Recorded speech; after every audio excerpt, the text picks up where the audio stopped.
আসসালামু আলাইকুম রহমতুল্লাহি ওয়া বারাকাতুহু। সাদপুর আহমদিয়া ফাজিল মাদ্রাসা থেকে সবাইকে স্বাগত জানিয়ে আমি আজকে আমার অনলাইন ক্লাস শুরু করছি।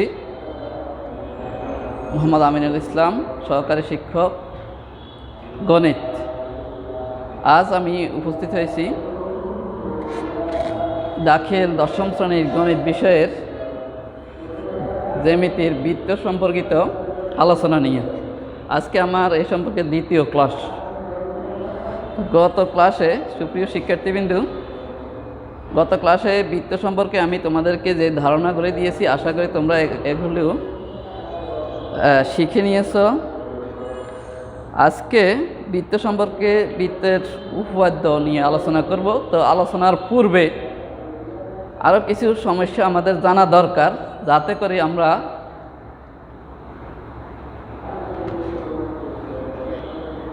উপপাদ্যগুলি প্রমাণ করতে খুব সহজে বুঝতে পারি।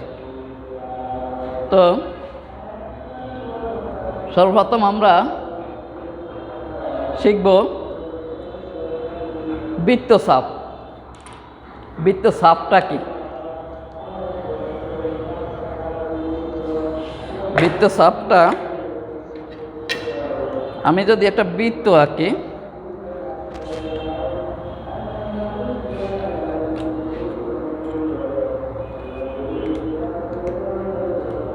দেখো এই বিন্দুটাকে কেন্দ্র করে আমি একটা বৃত্ত আঁকলাম।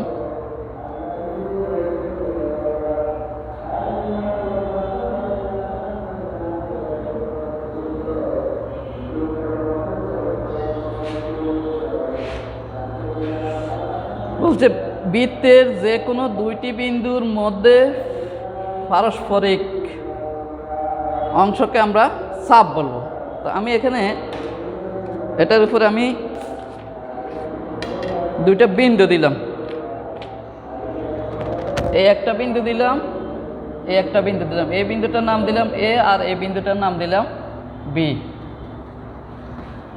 তাহলে এখানে চাপ দুইটা সৃষ্টি হয়েছে। এখানে এ থেকে এদিকে একটা চাপ আর এ থেকে এদিকে একটা চাপ। এই চাপটাকে যদি আমরা ভালো করে দেখি, একটা চাপ একটু ছোট আর একটা চাপ একটু বড়, কেমন? তো এই বৃত্তচাপ দুইটাকে আমরা দুইটা নাম দেব। একটা হলো উপচাপ, ছোটটা হলো উপচাপ, আর বড়টা হলো অধিচাপ। অধিচাপ। তাহলে তোমরা অবশ্যই বুঝতে পারছো যে উপচাপটা কি এবং অধিচাপটা কি। এটাকে যদি আমি মুছি আলাদা করি, তাহলে এইটুক হলো উপচাপ আর বৃহত্তর অংশ যেটা, সেটা হলো অধিচাপ।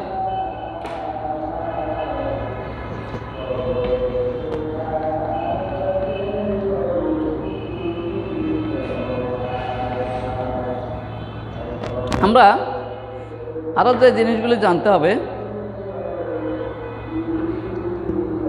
আমরা ত্রিভুজের ক্ষেত্রে তোমরা এঁকেছো, দেখছো ত্রিভুজের পরিবৃত্ত অঙ্কন করেছ।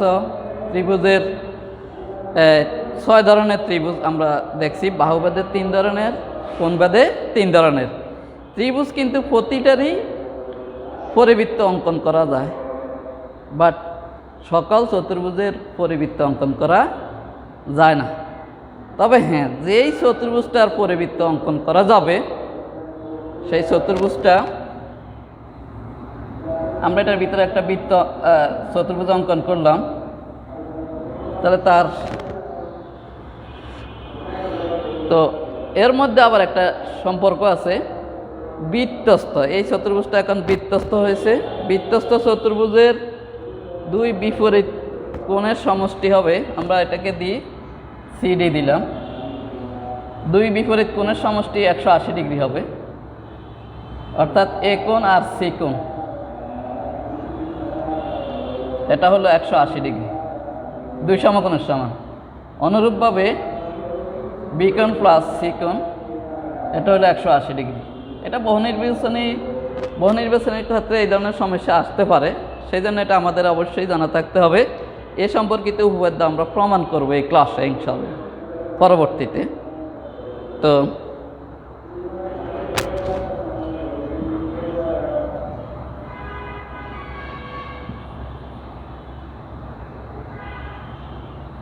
আরও জানার আরও বিষয় আছে, যেমন বৃত্তের যদি আমরা দুইটা সমান যা আঁকি, আমি স্কেল দিয়ে সমান করে আঁকবো, বৃত্তের সমান যা কেন্দ্র থেকে সবসময় সমান দূরত্বে অবস্থান করবে, সমান দূরত্বে অবস্থান করবে। তো দূরত্বটা আমরা স্বভাবতই লম্ব দূরত্ব হিসাব করি। তো লম্ব, এটার উপর থেকে যদি আমি এটার লম্ব অঙ্কন করে, তাহলে এটা ই দিলাম, এটা এফ দিলাম, তাহলে আমাদের ও ই সমান সমান ও এফ হবে।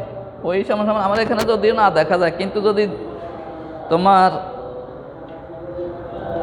যা দুইটা সমান হয় একই বৃত্তের, আমি দুইটা বৃত্তের যায়ের কথা বলতেছি না, আমি দুই ধরনের বৃত্তের সমান যা আঁকলে কিন্তু সমান দূরত্ব হবে না, একই বৃত্তের হতে হবে।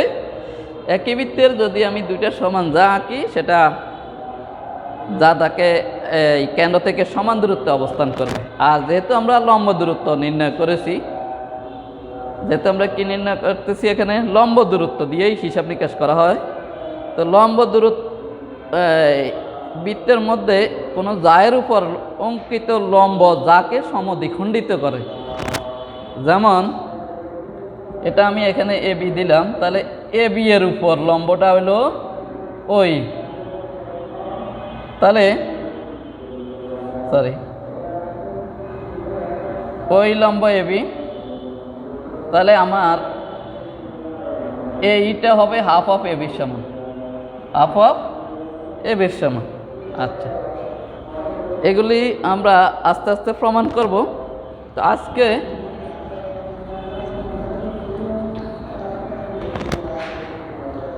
আমরা আরও একটু জ্যামিতি প্রমাণের আগে আরও একটা জিনিস শিখতে যাব,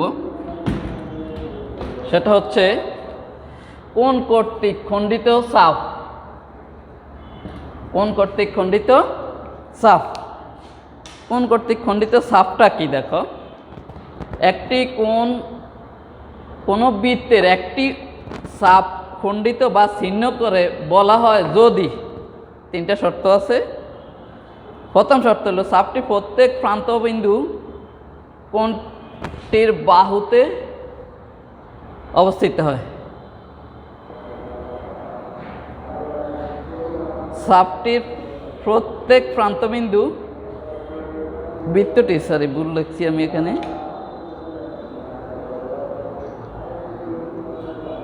কোণটির বাহুতে অবস্থিত হয়। আচ্ছা, কোণটির প্রত্যেক বাহুতে চাপটির অন্তত একটি প্রান্তবিন্দু অবস্থিত হয় এবং চাপটির অন্তস্থ প্রত্যেক বিন্দু কোণটির অভ্যন্তরে থাকে। এই কোণটার, এই যে চাপটির অন্তস্থ প্রত্যেকটি বিন্দু কোণটির অভ্যন্তরে থাকতে হবে। আমি এই যে বাইর থেকেও একটা কোণ আঁকতে পারি, গত ক্লাসে দেখাইছি এইভাবে। এটা হলে এটা কোণটা বাহিরে থাকবে, বৃত্তের বাইরে থাকবে, তখন কিন্তু হবে না। অবশ্যই বৃত্তের অভ্যন্তর বলতে এই বৃত্ত পরিধির ভিতরে থাকতে হবে, অবশ্যই পরিধির ভিতরে থাকতে হবে। তাহলে আমরা কোণ কর্তৃক খণ্ডিত চাপ সম্পর্কে বুঝতে পারলাম। তো আজকে আমি তোমাদেরকে ছোট্ট একটা জ্যামিতি বাসায় শিখতে দেব। সেটা তোমাদের গণিত বই সবাই অবশ্যই সাথে আছে অধ্যায়টা দেখার আগে। সেটা হলো উপপাদ্য 20। উপপাদ্য 20 আমি এখানে বোর্ডে লিখে দিতেছি।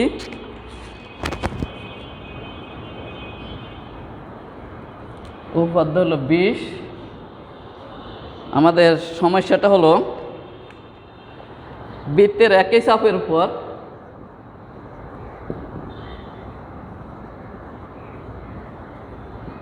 চাপের উপর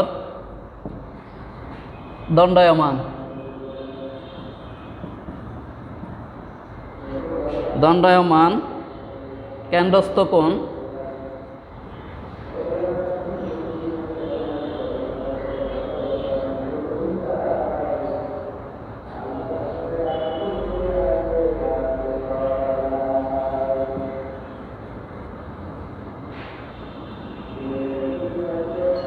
বৃত্তস্থ কোণের দ্বিগুণ।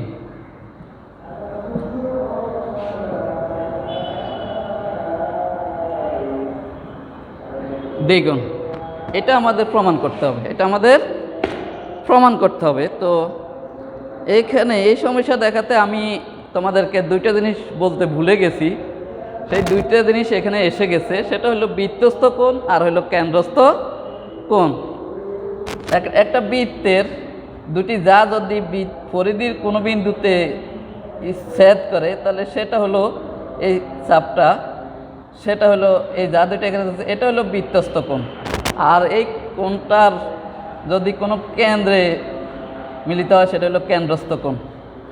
তো আমার প্রমাণ দেখাইতে হবে এই কোণটা যত ডিগ্রি হবে, সাপোজ এটা যদি 10 ডিগ্রি হয় তাহলে এটা হবে 20 ডিগ্রি। এটা আমি দেখাইলাম, এটা আসলে এটা কেমন। তো আমরা এটা থেকেই আমরা প্রমাণ করে দিই এই বৃত্তটা দিয়ে।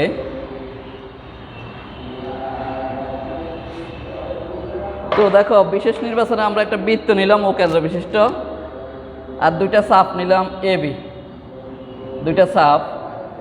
তো সেটাতে আমরা কোণ সৃষ্টি করব বৃত্তস্থ, যেহেতু যা দুইটা একে শীর্ষবিন্দুতে, এটা আমরা সি দিলাম।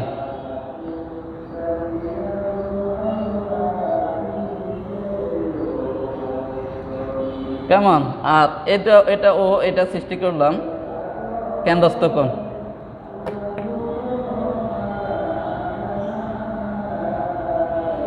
তাহলে এই দুইটা আমাদের প্রমাণ করতে হবে।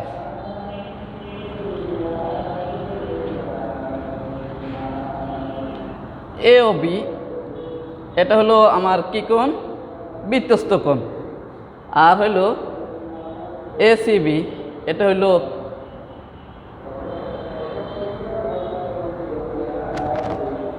এটা এইদিকে লিখি A C B, A C B এটা হলো আমার বৃত্তস্থ কোণ। এটার দ্বিগুণ হবে এটা, অর্থাৎ কেন্দ্রস্থ কোণটা বৃত্তস্থ কোণের দ্বিগুণ হবে। তো এটা প্রমাণ করতে আমাদের কিছু অঙ্কন আছে। সেই অঙ্কনটা হলো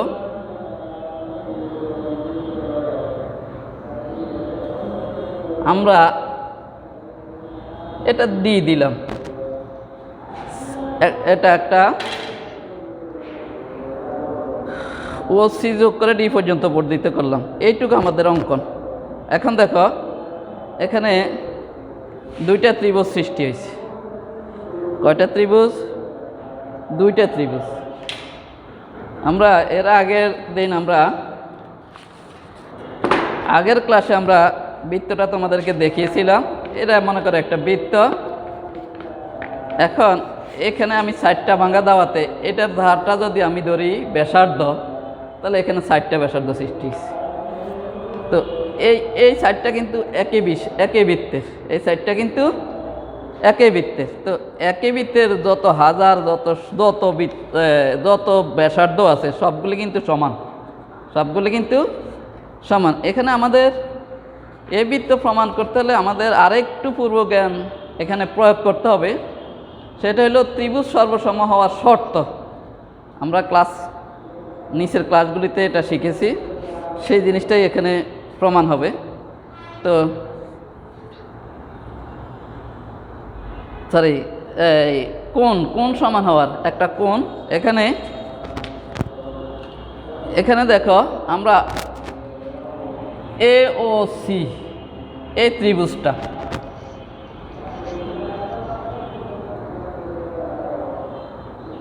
এটার বহিস্থ কোণ কোনটা? বহিস্থ কোণ হলো এ ও ডি কোণ, এ ও ডি কোণ। আমরা ত্রিভুজের বহিস্থ কোণের ব্যাপারে জানি। ত্রিভুজের কোনো একটা রেখাকে বর্ধিত করলে যে কোণ সৃষ্টি হয় সেই বহিস্থ কোণটা অন্তস্থ অপর দুই কোণের সমষ্টির সমান। অর্থাৎ এই কোণ থেকে এই কোণের এই বাহুটাকে আমরা বর্ধিত করেছি, এই বাহুটা হবে না, এই কোণটা হবে না। এই কোণ ব্যতীত বাকি যে দুই কোণটা থাকে সেই দুই কোণের সমষ্টির সমান। তাহলে আমরা এটাকে লিখতে পারি, এই যে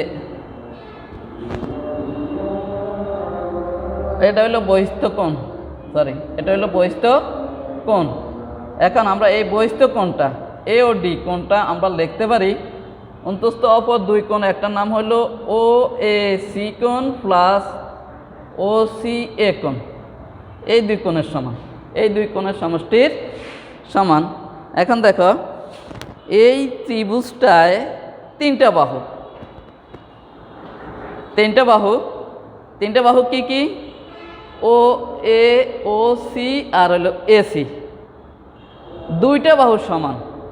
যে প্রশ্ন করলে স্যার দুইটা বাহু কিভাবে সমান হলো? দুইটা বাহু সমান এখানে যেহেতু এই ত্রিভুজের দুইটা বাহু লক্ষ্য করো, এই ত্রিভুজের দুইটা বাহু লক্ষ্য করো, ও এ এবং ও সি একই বৃত্তের ব্যাসার্ধ, একই বৃত্তের ব্যাসার্ধ। তাহলে এই দুইটা বাহু সমান, আর সমান বাহুর বিপরীত কোণ দ্বয় সমান। এটার বিপরীত কোণ এ কোণ আর এই বাহুর বিপরীত কোণ সি কোণ। যেহেতু আমরা এই কোণটা প্রমাণ করতে হবে, আমরা সি কোণটা রেখে দিব, আর এটার পরিবর্তে আমরা এটা লিখব। আমি এখানে O C A plus O C A, এটাকে আমরা লিখতে পারি 2 of O C A, O C A. তাহলে এটা একটা সমীকরণ দিয়ে রাখলাম, এটা একটা সমীকরণ দিয়ে রাখলাম। আমরা অনুরূপভাবে আমাদের আরেকটা ত্রিভুজ সৃষ্টি হয়েছে, এখানে আমাদের আরেকটা ত্রিভুজ সৃষ্টি হয়েছে। সেই ত্রিভুজটার নাম আমরা কি কি ও বি সি, ও বি সি।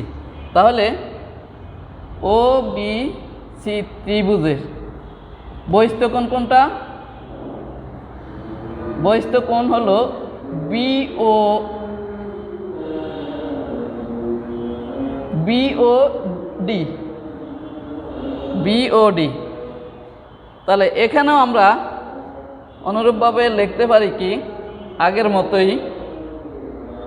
এখানে বহিস্থ কোণটা হইল বিওডি সমান সমান আমরা আগে যেরকম দেখাইছি, এখানে দুইটা বাহু সমান ওসি এবং ওবি, এটা একই বৃত্তের ব্যাসার্ধ। আমরা এখানে দুইটা কোণের সমষ্টি কার সমান লিখতে পারি? ও সিবি প্লাস ও বিসি। এই দুইটাকে আমরা লিখতে পারি ও সিবি প্লাস ও সিবি, ও সিবি। আমরা এই কোণ রাখতেছি, অর্থাৎ সি আমরা এটা প্রমাণ করতে হবে এটা। তাহলে অথবা আমরা বিওডি বা তাতে বিওডি সমান সমান 2 of O CB, O CB. আচ্ছা, আমরা যদি এইটাকে 2 নম্বর সমীকরণ দিই, তাহলে দেখো 1 নং সমীকরণ এবং 2 নং সমীকরণ আমি যদি যোগ করি, তাহলে পাইতেছি কি? এখানে পাইতেছি বাম পাশে AOD plus BOD equal to, এইদিকে পাইতেছি 2 of O C A plus এইদিকে পাইতেছি 2 অফ ও সিবি। এখানে দুইটা কোণ, এইদিকে দুইটা কোণ। এখন দেখো এদিক দেখি এ ও ডি কোণ আর বি ও ডি কোণ, এটাকে আমরা লিখতে পারি এই দুইটা কোণের পরিবর্তে, যেহেতু এই যে এ ও ডি কোণ প্লাস বি ও ডি কোণ, এটাকে আমরা লিখতে পারি এ ও বি কোণ। অনুরূপভাবে এখানে দেখো এসি ডি কোণ, ও সি এ কোণ, ও সি এ কোণ আর হলো ও সি বি কোণ। এই কোণ এবং এই কোণ, এই দুইটাকে আমরা লিখতে পারি ও সি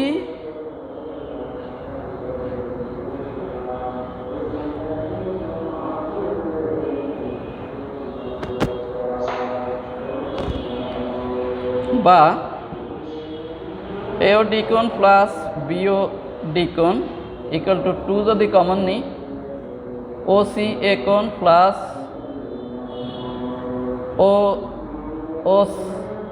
ও সি বি কোণ। তাহলে এই দুইটাকে ও সি এ কোণ প্লাস ও সি বি কোণ equal to A C B কোণ।